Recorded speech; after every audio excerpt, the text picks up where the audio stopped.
यह तो एक गुमराह करने, विधायक जी की जो बात है एक गुमराह करने वाली बात है। टोनरिया अगर प्रस्ताव भेजती है, एस्टिमेट बनाती है तो रुपया कैसे मैदान में है, क्योंकि महिला सीट हो गई है। अभी क्या लगता है आपका निकटतम प्रतिद्वंदी आप किसे मानते हैं इस बड़ंग नगर निकाय चुनाव में? बड़ा उसको लांघने का कार्य किया। इन लोग मतलब किनको कहना चाह रहे हैं? दुर्गा देवी को, जो वर्तमान में चेयरमैन है दुर्गा देवी थी, मैं उनको कर रहा हूँ। मैं जनता को थोड़ी ना कहूँगा, जनता तो सीधी साधी है। एक जब ये सारी चीजें हो रही तो आपने फिर अनशन क्यों नहीं किया? आप अनशन करते, कुछ ऐसा कुछ करते तो समाज के लोग पता चलता और निश्चित रूप से आपके साथ बहुत से लोग जुड़ जाते हैं, क्योंकि ये धार्मिक मुद्दा है और लोगों के हृदय से जुड़ा हुआ मुद्दा है। शायद आप और बीजेपी में भी जो है बहुत बड़े पैमाने पर अंतर्कलह है। कार्यकर्ता जो है संतुष्ट नहीं है, जो पार्टी अपने कार्यकर्ताओं को संतुष्ट नहीं कर पा रहे। बड़ा दुर्भाग्य की बात है कि चुनाव के समय में अब वो कार्य दिखाया जा रहा है कि हम करा रहे हैं। आखिर इतनी जल्दबाजी एकाएक आज क्यों याद आ गई?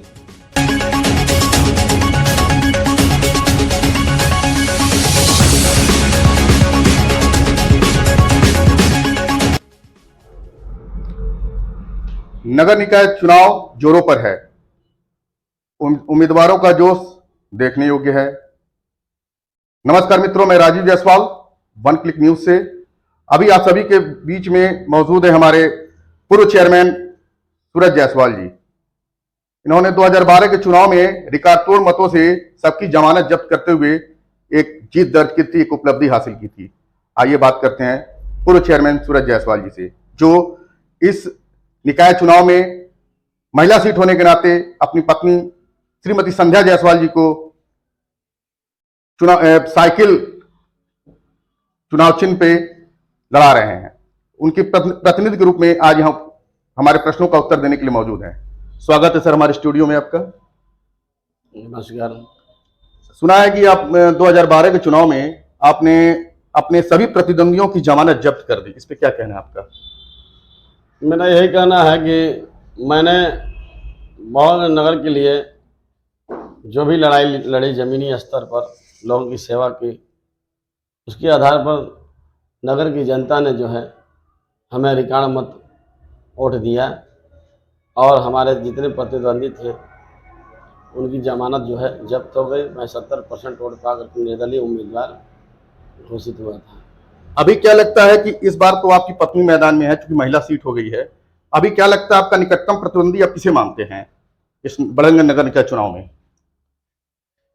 बड़ंग नगर निकाय चुनाव में मैं प्रतिद्वंदी, निकटतम प्रतिद्वंदी किसी को मान नहीं रहा हूं, इसलिए कोई ऐसा दिख नहीं रहा है जो हमारे विकास और हमारे जो है व्यवहार और सहयोग के आगे जो है खड़ा हो पाए। जी जी। और बीजेपी में भी जो है बहुत बड़े पैमाने पर अंतर्कलह है।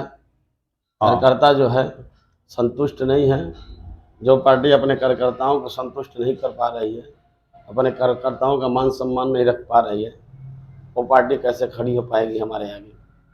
हम लोग जो है नगर के जनता के, उसके अलावा भी अगल बगल क्षेत्रों की जनता के लिए जो है अथक प्रयास करते हैं और जो है जमीनी स्तर पर लड़ाई लड़ते हैं और यह कोशिश करते हैं उनका जो है सामाजिक न्याय के अंतर्गत उनको न्याय मिले, उनके कार्य पूरे हों जी। जो उनका हक जो सीधे तौर पर उनको मिलना चाहिए, जो नहीं मिल पा रहा है, उनसे दिलाने का हम लोग पूरा अथक प्रयास करते हैं।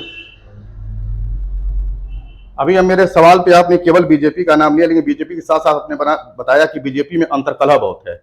जो पार्टी, आपका कहने का मतलब है, जो पार्टी अपने कार्यकर्ताओं को नहीं संतुष्ट कर पा रही है, वो जनता को क्या करेगी, यही कहना है आपका? चलिए ठीक है।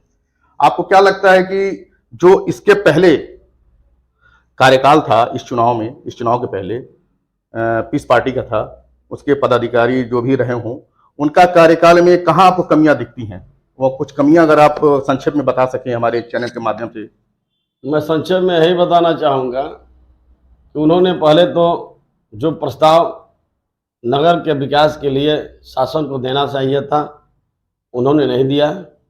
वे थाना में उलझे रहें, कोतवाली में उलझे रहें और उन्होंने जनता का, चाहे फुटपाथ व्यवसायी हो, चाहे आम नागरिक हो, उनका शोषण किया, उनसे धन उगाही की, उनसे वसूली किया। जो हम लोगों ने योजनाएं लाई थी, उस योजनाओं को भी यह धरातल पर जो है नहीं ला पाए। जैसे लेटा घाट से तुलादास वन तक का है, जैसे आप पोखरी देख लीजिए, जलेश्वरनाथ का पोखरी का। जलेश्वरनाथ का पोखरी तो बहुत ट्रेंडिंग में है, वो बहुत बड़ा मुद्दा है, लेकिन उसको कोई हल नहीं कर पाया। आपके कार्यकाल में भी नहीं हो पाया, उसके बाद भी नहीं हो पाया, अभी भी नहीं हो नहीं, पाया। हमारे कार्यकाल में जो है मार्च 2017 में उसका जो है हमने प्रस्ताव भेजा था, तो उसमें एक 98 लाख के लमसम जो है, अच्छा, 98 लाख के संदर्भ वो में। जो है मंजूर हुआ था। लेकिन हमारे पास समय नहीं था, सीमित समय था। हाँ, सीमित समय था, इसलिए वो कार्य हो नहीं पाए। उस समय जो है पूजा सिंह परिहार थी अधिशासी अधिकारी, और नालिनी सिंह उस समय थे उप जिला अधिकारी। उन्होंने पैमाइश के लिए उनको जो है एसडीएम को जो है गोला को उन्होंने पत्रक दिया था कि इस पोखरी का जो है पैमाइश करा करके इसका जो भूमि है उसको चिन्हित कर दिया जाए, जिससे इसका नक्शा पारित करके इस पर निर्माण कराया जा सके।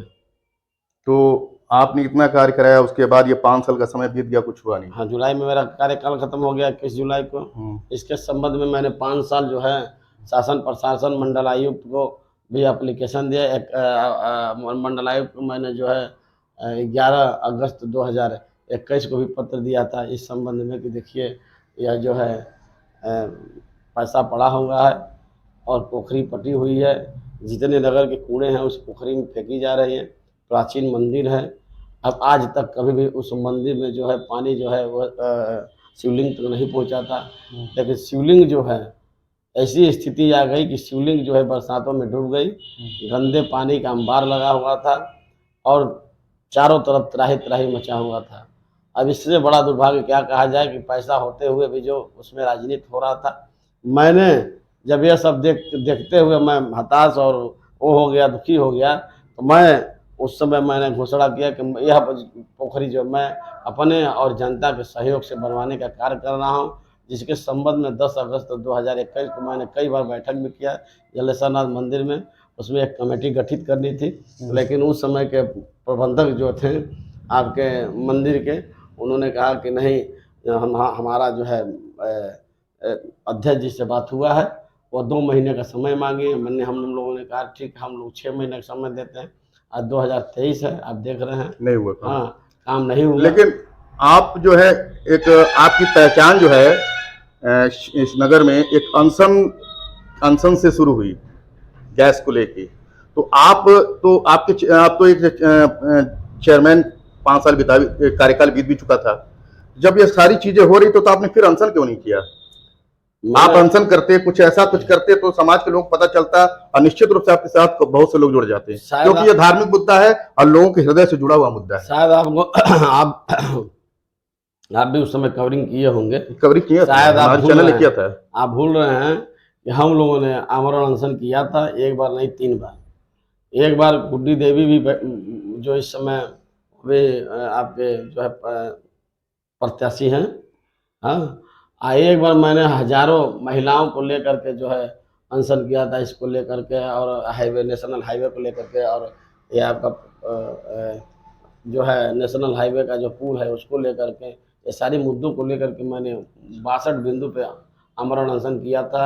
एक दिवसीय आमरण अनशन, एक दिवसीय आमरण अनशन था आपका। उसके बाद फिर कोई उसके अलावा पत्र का जो है हम लोगों ने बहुत वो किया। हमारा जो है मंडल आयुक्त से भी बहुत हुआ उस संबंध में कि भाई हम क्या कर सकते हैं, जबकि यह दुर्भाग्य की बात है। यह जो है नगर 4 जिलों के बीचों बीच में है, स्थित है, और अति पिछड़ा इलाका है, और व्यापार के दृष्टिकोण से और पर्यटक के दृष्टिकोण से यह एक महत्वपूर्ण स्थल है। लेकिन उसके बावजूद यह उपेक्षा का शिकार है, और हमारे मुख्यमंत्री के गृह जनपद के अंतर्गत आता है। कहीं ना कहीं जो अधिकारी हैं किसी न किसी के दबाव में जो है इस नगर को डुबाने में लगे हुए हैं। पूरा व्यापार जो है चौपट हो गया है। आप देख रहे हैं लेटा घाट से तुलादास का पैसा पड़ा हुआ है 4,78,77,000, लेकिन उस रुपए का 7 लाख रुपया सिर्फ खर्च हुआ है, बाकी रुपया उसी तरह पड़ा हुआ है, लेकिन एक भी ईंट नहीं उसमें लगाया गया। अच्छा। अब चुनाव आ गया है, तो बड़ा दुर्भाग्य की बात है कि चुनाव के समय में अब वह कार्य दिखाया जा रहा है कि हम करा रहे हैं।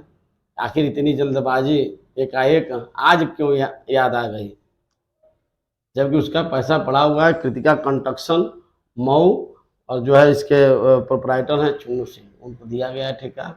आज तक न इन्होंने नोटिस दिया उसको, न उनका जमानत जब्त किया, न उसका रिवाइजेशन किया, न उसका फिर से टेंडर किया। वह पैसा तो पड़ा हुआ है। अच्छा, वो पैसा उसे उसका हाँ, उसी तरह से पड़ा हुआ है। आपको नहीं पता होगा, आप बड़ौदा बैंक में जाकर पता कर लीजिएगा। हो सकता है बड़ौदा बैंक से ट्रांसफर हुआ तो भी पता चल जाएगा कि किस बैंक में ट्रांसफर हुआ है पैसा। पैसा है भी खत्म हो गया। अच्छा, ये भी हो सकता है हाँ, क्या? ये भी हो सकता है। आप देखिए, तो ये तो बहुत बड़ा आरोप लगा रहे हैं कि पैसा है भी खत्म हो गया। पैसा भ्रष्टाचार चरम पे था। अब बोलने वाला कोई नहीं था। जितने बड़हलगंज के सामाजिक कार्यकर्ता या नेता थे, वो एक चौराहे के जो है चुक्कड़ पार्टी में को सम्मिलित रहते थे। चुक्कड़ मतलब चाय में, वो चाय में सिर्फ राजनीति का चर्चा करते थे।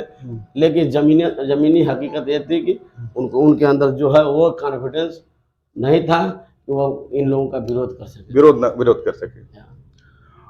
क्या लगता है आपको कि अगर ये चुनाव में जनता आपके पक्ष में जाती है तो ऐसे कौन सी विकास कार्य हैं जो आपके कार्यकाल में अधूरे रह गए, जिनको आप पहली प्राथमिकता देंगे कराने की? हमारे कहने का मतलब है ये है कि हमारे लिए तो सबसे बड़ा मुद्दा जो है रोजगार का है जी। जो बड़हलगंज के फुटपाथ व्यवसायियों के लिए है। मैं जब से होश संभाला तब से कोई भी अधिकारी आता है तो उनको वही अतिक्रमण दिखाई देता है। जबकि 2006 तक वो जो तर्जट देते थे, टैक्स देते थे, उसके बावजूद उनको मारा जाता है, पीटा जाता है, उनकी सब्जियां फेंक दी जाती है। उस स्तर पर मैंने पास कराया था 350 दुकान, 2,84,00,000 रुपया। और उसमें भी उसको जो है रोकने के लिए कुछ ऐसे तथाकथित नेता जो थे जिनकी मानसिक संतुलन जो है उसको खराब माना जाएगा, मानसिक रूप से दिवालिया माना जाएगा, उन लोगों ने जिला पंचायत को उकसाने कार्य किया और उसमें स्टे लाया, जिसमें संतोष सिंह जो थे अपर मुख्य अधिकारी, उन्होंने उसका हवाला देकर के उस कार्य को रोकने का कार्य किया।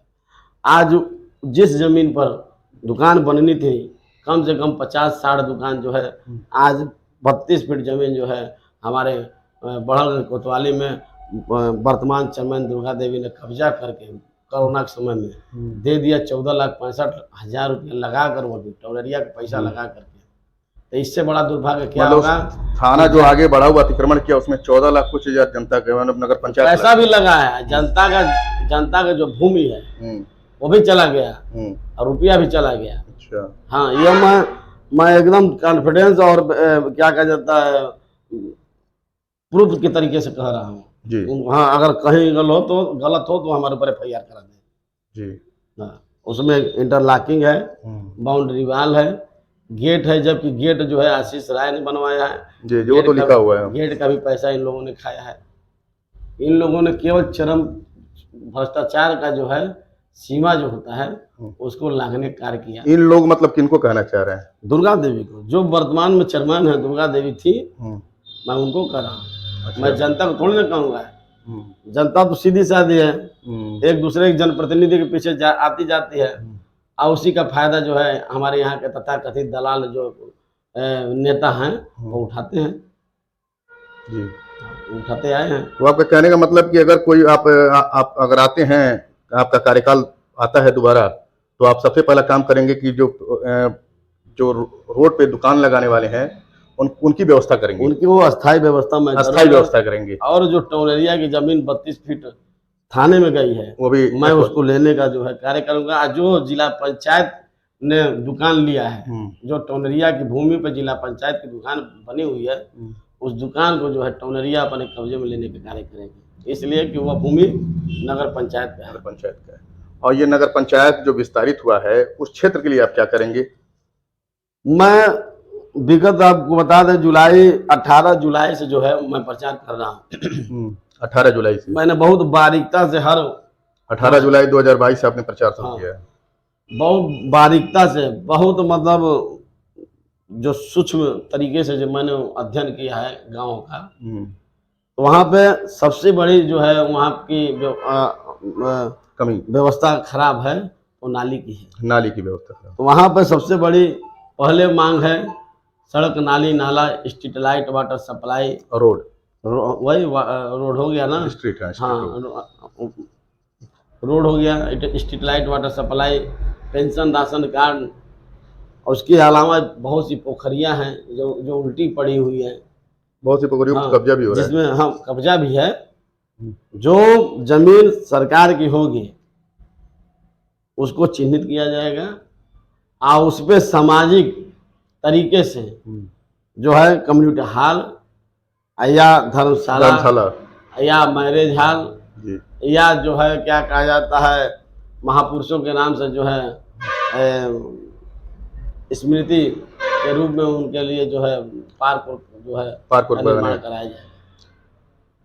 तो अभी हम बात कर रहे थे पूर्व चेयरमैन सूरज जायसवाल जी से। इनकी पत्नी जो है, बरपुना मैं दोहराना चाहूँगा कि आपकी पत्नी जो है संध्या जायसवाल जी, जो साइकिल चुनाव चिन्ह से इस फिर मैदान में है बड़गंज नगर निकाय चुनाव में। अगर आप हमारे चैनल के माध्यम से अगर कोई आप नगर पंचायत की जनता से, नगर की जनता से अगर कुछ कहना चाहते हो तो कह सकते हैं। मैं अपने नगर पंचायत के देवतुल्य जनता से ही आग्रह करूंगा कि नगर यह जो है यह आपका है। अगर आपने जो आपका विश्वास ही नगर का विकास है। अगर आप एक भी भूल या एक भी गलती धर्म, जात या मजहब या पार्टी के नाम पर जो है वोट करेंगे तो भविष्य नगर का अंधकारमय होगा, जिसके लिए आज आप पाँच साल झेले हैं। हो सकता है इससे भी बुरा स्थिति इसके बाद अगर गलत चुनाव करेंगे तो आएगा। अतः आप हमें आजमाए हुए हैं, कसौटी पे कस चुके हैं। आपको जो है हमें आजमाने की ज़रूरत नहीं है। किसी को भी लाएंगे, पता नहीं वो उसकी जानकारी कितनी होगी, और शासन के बारे में जानता है कि नहीं जानता है, कि केवल थाने की सचिवालय बनाता है। पता नहीं उसको प्रस्ताव के बारे में पता है कि नहीं, कैसे पैसा आता है कि नहीं आता है, कितना समय पैसा लाने में लगता है, प्रस्ताव बनाने में लगता है, एस्टिमेट बनाने में लगता है। तो ऐसा ना हो इन्हीं सबों में उलझ करके बड़हलगंज 5 साल जो है खराब हो जाए। तो आपसे पुनः आग्रह हम करेंगे कि आप एक और संध्या जायसवाल के नाम, विकास के नाम करने की कृपा करें। आपकी इस बात से आपने तो कह दी है अपनी बात, लेकिन एक बात अभी कल हमने सुना था, एक सम्मेलन हो रहा था, सभा हो रही थी, नामांकन सभा बीजेपी का। तो उसमें वर्तमान विधायक राज त्रिपाठी जी ने कहा कि चेयरमैन अगर भाजपा का होगा तो ही विकास कार्य होगा, वही पैसा ला पाएगा, अन्यथा कोई पैसा ला नहीं पाएगा। इस पर आपका क्या कहना है? मैं यही कहूँगा कि मैं निर्दलीय प्रत्याशी था 2012 में जी, और जनता ने हमारे ऊपर बहुत भरोसा किया। अगर वो पार्टी के अंतर्गत चुनाव की होती तो उस समय वो सपा को चुनी होती। इसलिए उस समय सत्ता में सपा थी, अब बेहतर अवस्था में थी। लेकिन जनता ने निर्दलीय उम्मीदवार का चुनाव किया और मैं विपक्ष में पूरे 5 साल था निर्दलीय जी, लेकिन मैंने पैसा लाने में कहीं भी जो है कोताही नहीं की। और हम जानते हैं कि सरकार कहीं भी अड़ंगा नहीं डाली कि आप जो है विकास मत करिए। टॉनरिया अगर प्रस्ताव भेजेगी, यह तो एक गुमराह करने, विधायक जी की जो बात है एक गुमराह करने वाली बात है। टॉनरिया अगर प्रस्ताव भेजती है, एस्टिमेट बनाती है, तो रुपया कैसे लाया जाता है, जिला पंचायत से कैसे आएगा, BRGF से कैसे आएगा, ट्रेजरी से कैसे आएगा, सचिवालय से कैसे आएगा, केंद्र सरकार से पैसा कैसे लाया जाएगा, इसको मैं भली भांति जानता हूँ। इसका चिंता करने की विधायक जी को भी ज़रूरत नहीं है। और मैं यह जानता हूँ कि माननीय मुख्यमंत्री जी जो हैं कहीं भी भेदभाव नहीं करेंगे बड़हलगंज के साथ, और जो प्रस्ताव जाएगा उसे वह पारित करने की अनुमति प्रदान करेंगे। ये आपने बात कही तो मुझे याद आ गया, तो मैंने पूछ लिया, अभी कल ही मैंने सुना था। तो ठीक है। यह वो जो तो बात जो है, ये आपके कहने का विधायक जी की ये बात जो है जनता को गुमराह करने वाली है। उनकी जो बात है वो जनता गुमराह नहीं कर रहे हैं। वो जितने प्रत्याशी सबको अयोग्य ठहरा रहे हैं जी। उनके कहने का मतलब जितने प्रत्याशी हैं वो आएंगे तो वो अयोग्य हैं। बड़हलगंज के गांव सभा में और बड़हलगंज के नगर में कुछ देने का प्रयास करें, ऐसी बातों में न पड़े, इसलिए कि वह पूरे बड़हलगंज के जनप्रतिनिधि हैं, सबके जनप्रतिनिधि हैं, हमारे भी जनप्रतिनिधि हैं।